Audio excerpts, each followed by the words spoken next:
mempersembahkan serial sandiwara radio Saur Sepuh dalam kisah Sepasang Bolet Putih.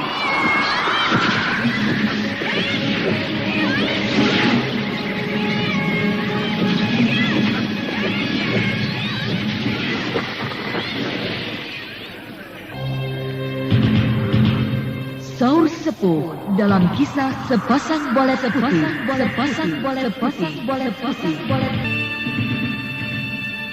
Naskah karya Niki Kosasi. Hiasan musik dan sutradara Indra Mahendra.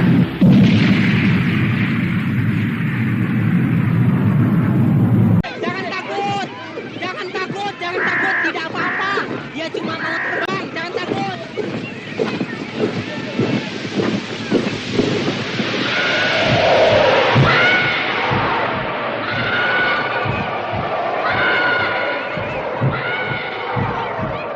Terbang tinggi ya, terbangnya. Waduh, tinggi. Oh, luar biasa. Iya. Suaranya keras sekali. Terbangnya secepat kilat. Sebentar saja sudah tidak kelihatan. Waduh, cepat terbangnya ya. Hilang di balik awan seperti mimpi rasanya. Ayo, jangan pada bengong. Angkut rame-rame bahan makanan ini dan langsung dibagikan kepada penduduk. Ya, ayo angkut. Angkut ke dalam desa, ayo. Angkat, ayo. Ayo bawa ke lapangan di tengah desa dan kita bagi-bagikan kepada penduduk semuanya. Ayo.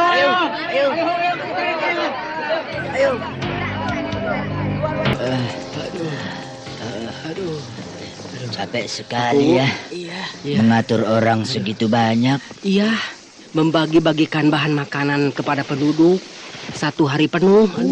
Capeknya minta ampun. Pegel. Syukurlah semuanya kebagian. Dari anak-anak kecil sampai kakek-kakek dan nenek-nenek dapat kebagian yang adil. Untungnya penduduk desa Tindih ini baik-baik.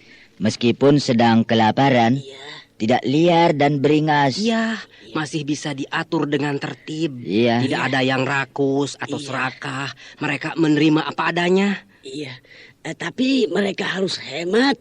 Iya. Sebab bahan makanan yang mereka terima pas-pasan. Betul. Dalam waktu 2 atau 3 hari sudah akan habis. Iya. Lalu mereka akan kekurangan makanan lagi. Jangan takut, Pak Kubu. Jangan takut. Raden Bentar tidak akan lama lagi datang. Iya. Dengan membawa bahan makanan yang berlimpah-limpah begitu. Paling lama juga 3 hari lagi pasti datang. Iya, sejak semula saya melihat Raden Bentar, saya sudah yakin bahwa kami kedatangan seorang kesatria yang akan menjadi dewa penolong bagi kami. Dan dugaan itu benar. Benar. Iya. Pokoknya Pak Kuwu tenang saja. Iya. Semuanya pasti akan diatasi. Kita sudah melewati Tegal Kuwuk. Berarti 2 hari lagi kita akan sampai di desa Tindih. Benarkah? Betul, saudara pintar. Paling lama 3 hari. Syukurlah. Kita bisa secepatnya menolong mereka. Bentar, Ada apa, Sakila? Raja Wali Raksasa itu kira-kira sudah sampai di desa Tindih atau belum ya? Aku rasa sudah. Dan mungkin sedang kembali lagi ke sini. Penduduk desa Tindih pasti akan gempar melihat burung Raja Wali Raksasa dan bingung karena membawa bahan makanan. Tapi di sana ada Dawala dan Saliwan. Mereka pasti akan bisa mengatur segalanya. Iya, Itu, dia datang. iya. Dia sedang meluncur di angkasa menuju ke sini. Oh, ajaib sekali. Kalau tidak melihat dengan mata kepala sendiri, mungkin saya tidak akan percaya kalau ada burung Raja Wali Raksasa. Aku juga begitu, Sukanta. Ketika pertama kali melihatnya, aku tidak percaya burung Raja Wali Raksasa itu burung yang sebenarnya. Pastilah burung jadi-jadian. Menurut saya penjelmaan seseorang yang sakti mandraguna. Atau bahkan jelmaan dewa. Iya, mungkin.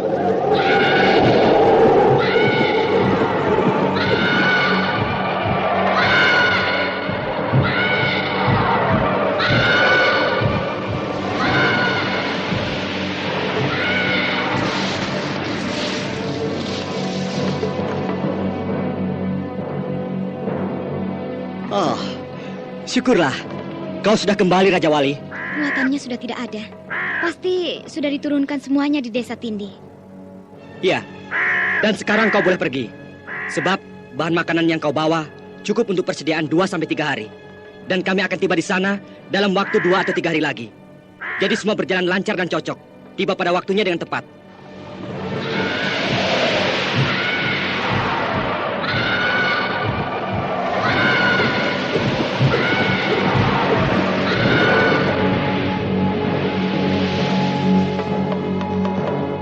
Wah, besarnya luar biasa.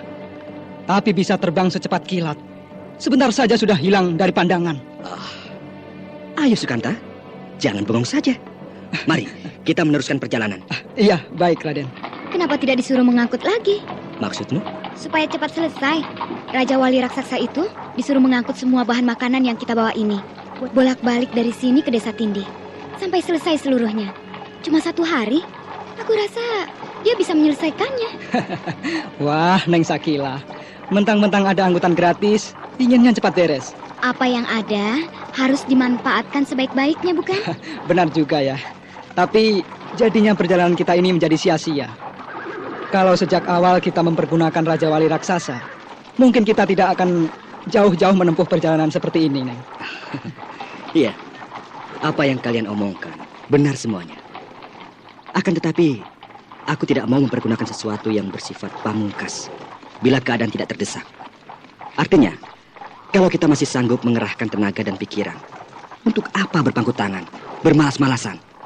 Hal itu hanya akan merugikan diri kita sendiri. Ya, benar, Saudara Bentar berpendapat benar sekali.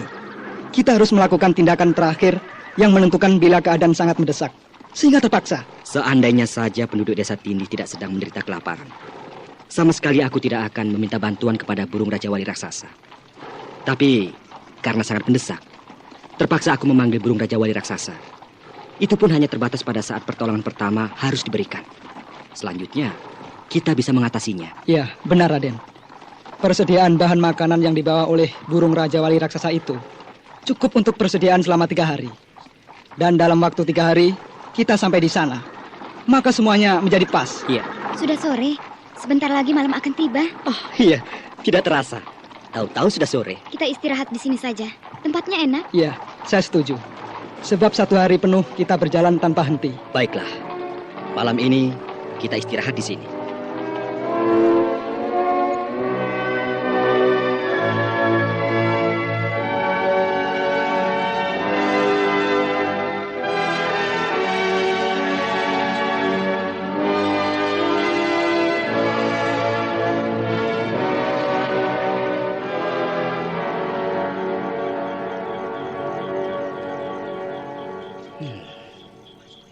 Malam ini mendung. Seperti mau hujan. Iya, hawanya dingin banget. Padahal bukan di puncak gunung ya. Mungkin tempat ini dataran tinggi. Kita jadi kesasar-sasar seperti ini ya. Maksudmu? Ya, tujuan kita ialah untuk mencari Kak Garnis dan Kakang Permadi. Tapi malah mengurusi penduduk Desa Tindih. Tujuan kita mencari Kak Garnis dan Permadi untuk apa? Ya, untuk membantu mereka mengejar dan menangkap Adipati Pulungan yang memberontak terhadap Madangkara. Iya, kau betul. Kak Garnis adalah seorang pendekar yang sangat dicaya. Jadi sudah jelas akan sanggup menjaga diri. Meskipun Adipati Pulungan minta bantuan kepada tokoh-tokoh rimba persilatan yang berilmu tinggi, aku yakin Kak Garnis akan mampu mengatasinya. Ya, saya dengar Kak Garnis memiliki ilmu yang sangat tinggi. Hampir menyamai Tuanku Brahma ya? Iya. Lalu bagaimana dengan penduduk Desa Tindih? Mereka adalah rakyat yang tidak berdaya. Jadi, kalau kau disuruh memilih, akan memilih yang mana? Tentu saja memilih penduduk Desa Tindih. Karena mereka saat ini benar-benar sedang membutuhkan pertolongan. Nah, bila demikian, tidak ada masalah bukan? Iya. Adipati Pulungan paling-paling akan minta perlindungan kepada tokoh-tokoh rimba persilatan dari golongan hitam yang kemampuannya berada di bawah Kak Garnis. Kak Garnis tidak akan banyak menemui kesulitan di dalam menundukkan para tokoh golongan hitam itu. Iya.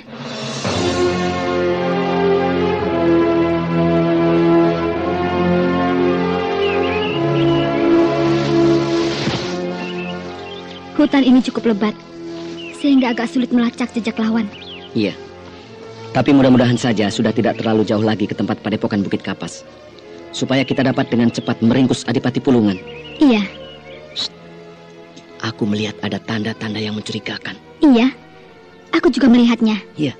Ada kilatan-kilatan cahaya kecil, seperti logam di kejauhan di sekitar kita. Kita harus waspada, Garnis. Sebab kita belum kenal dengan keadaan hutan gede ini. Sebaliknya pihak lawan sudah hafal sekali dengan keadaan di sini. Sehingga kalau bertempur, mereka bisa bergerak dengan leluasa, memanfaatkan seluk-beluk hutan ini. Iya. Nah, sekarang sebaiknya kita menyebar.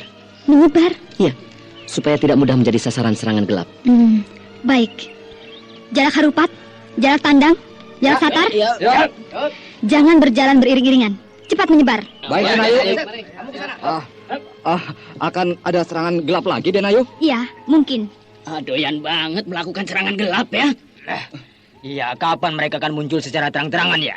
Jangan mengomel. Lebih baik bersikap waspada daripada menyesal setelah perut kalian ditembus tombak oleh musuh. Tahu? Iya. Nah, itu dia. Awas, awas! Oh, kita diserang ribuan jarum. Keparat!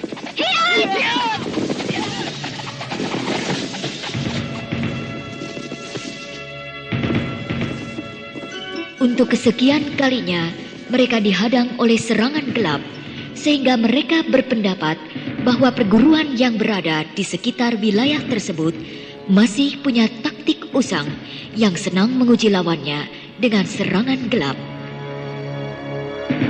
Tetapi mereka tidak sempat berpikir panjang lagi, karena ribuan jarum kecil memberondong dengan gencar membuat mereka sibuk sekali.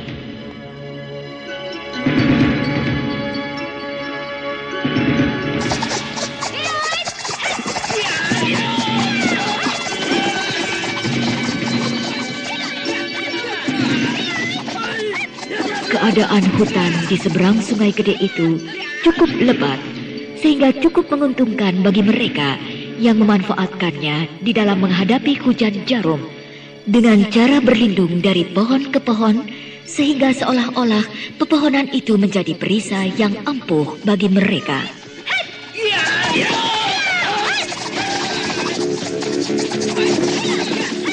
Tetapi rupanya penyerang gelap itu adalah orang-orang yang sudah berpengalaman di dalam mempergunakan senjata rajum beracun.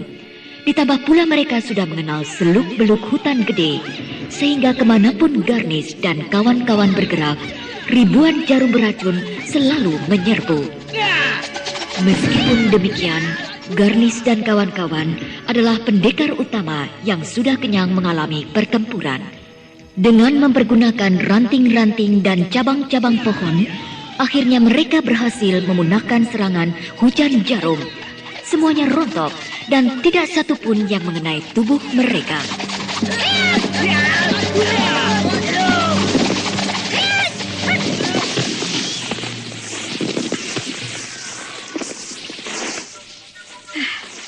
Akhirnya kita berhasil memunahkan serangan gelap itu. Rupanya murid-murid Padepokan Bukit Kapas ahli mempergunakan senjata rahasia. Serangannya cepat dan gencar. Cukup membuat kita jadi repot. Tapi mereka pengecut. Tidak berani bertempur secara terang-terangan. Tapi sembunyi-sembunyi.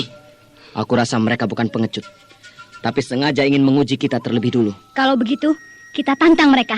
Tidak perlu ditantang atau disuruh keluar dari tempat persembunyian. Sudah, biarkan saja. Apa yang akan mereka lakukan selanjutnya? Lebih baik sekarang kita jalan terus. Iya. Adipati Pulungan. Ki Danta. Selamat siang, Ki. Bagaimana Adipati Pulungan? Kelihatannya kau sudah baik. Sudah, Ki. Kau sudah bisa melatih jurus dengan gerakan yang baik.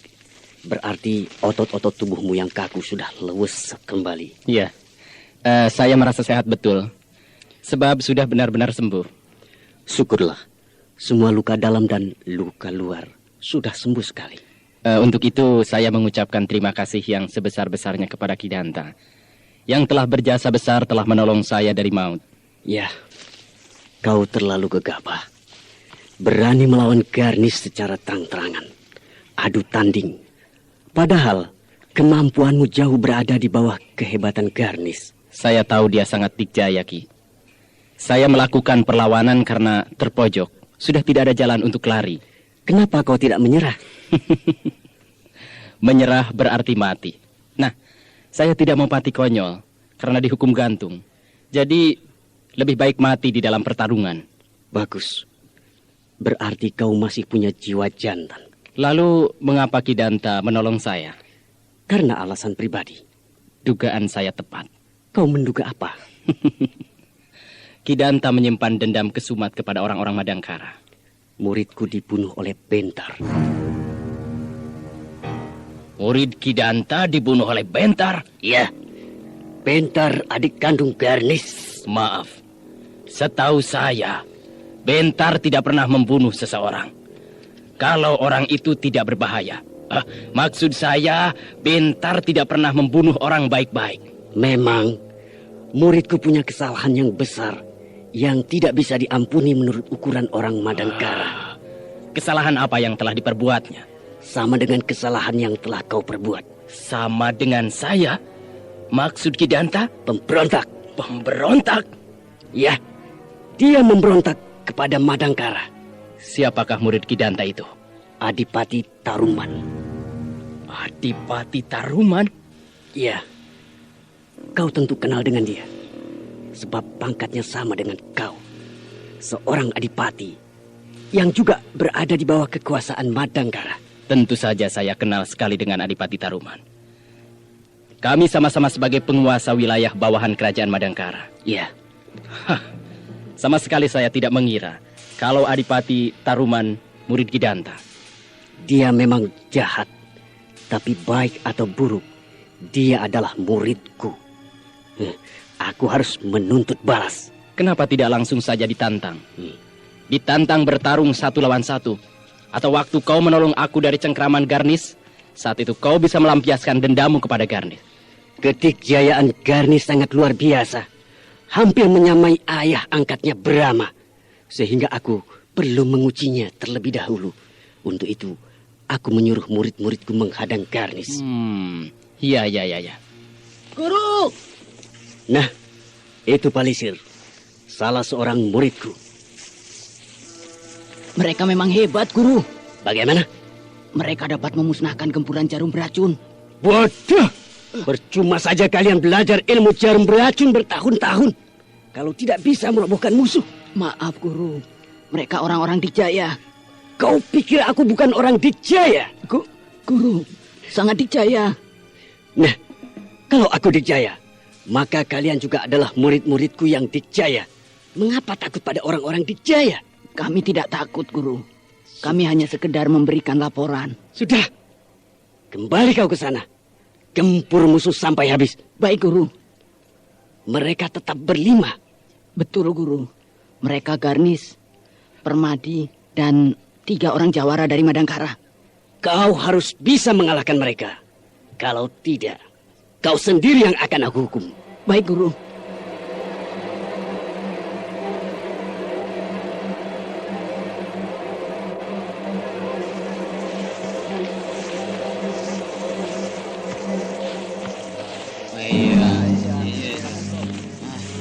Hoi! Nah, itu Palisir datang. Gawat sekali, teman-teman. Gawat sekali. Bagaimana Palisir? Aku dimarahi oleh Guru. Walah. Guru kita itu memang begitu. Penaik darah, gampang marah. Persoalan kecil bisa membuat dia marah besar. Kita semua sering kena marah. Tapi kali ini gawat sekali. Kenapa? Gawatnya bagaimana? Coba. Kalau kita tidak bisa mengalahkan Garnis dan kawan-kawannya itu, ya, kita sendiri yang akan dihajar oleh Guru. Waduh, Edan. Edan gimana? Sekarang tidak ada pilihan lain lagi bagi kita kecuali bertarung habis-habisan. Iya. Betul. Daripada dihukum Guru, ya lebih baik sakit dihajar musuh. Betul tidak? Benar. Dihajar oleh Guru kita sendiri. Iya. Lebih sakit daripada mengalami luka-luka dalam pertarungan. Iya, betul. Ayo teman-teman, kita serang mereka. Ayo. Mereka tidak kedengeran lagi suaranya. Juga tidak melakukan serangan lagi. Mungkin mereka sedang mempersiapkan serangan yang baru. Ayo, terus maju. Mudah-mudahan kita sudah dekat ke padepokan Bukit Kapas. Iya, di sini keadaan hutannya tidak terlalu lebat, seperti tadi. Iya, kita sudah keluar dari dalam hutan yang lebat dan mulai memasuki hutan yang jarang. Keadaan jadi terang. Cahaya matahari bisa masuk dengan leluasa. Iya. Karena tidak ada pohon yang tinggi melainkan jarang-jarang. Iya. Katanya hutan gede ini sudah dekat dengan Bukit Kapas, tempat padepokan Kidanta itu berada. Tapi mana bukitnya? Iya ya, kalau ada sebuah bukit, dari sini kita sudah akan bisa melihatnya. Mungkin ya. Aduh, apa mungkin ini ya bukitnya ya? Ini. Hutan gede ini terletak di Bukit Kapas, maksudku begitu. Bisa jadi. Sebab dari tadi kita berjalan menanjak terus, seperti sedang mendaki sebuah bukit kecil. Iya, aku juga merasa demikian. Hutan gede yang tadi kita jelajahi berada di kaki Bukit Kapas. Dan sekarang kita memasuki hutan yang jarang, berada di lereng Bukit Kapas. Iya, memang biasanya begitu. Semakin ke puncak, keadaan hutan semakin jarang. Ada apa, Den Ayu? Kita sudah dikepung. Mereka pasti murid-murid padepokan Bukit Kapas yang tadi menyerang kita dengan hujan jarum. Hei! Mau apa kalian kucing-kucingan? Ayo keluar semuanya!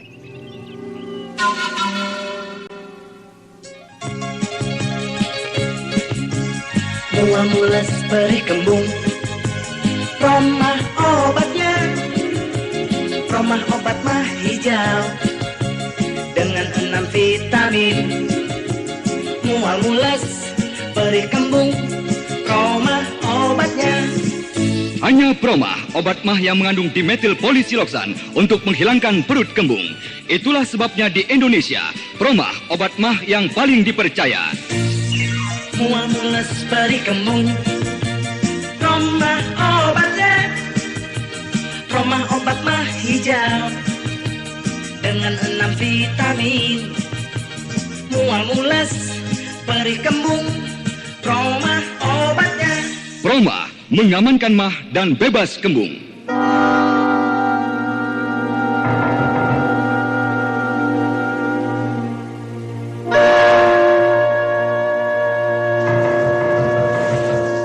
Mereka sudah tahu. Sudah aku bilang, mereka orang-orang yang dijaya. Iya, lalu bagaimana ini sekarang? Tidak ada pilihan lain kecuali menyerang. Ya, baik. Serang! Serang saya!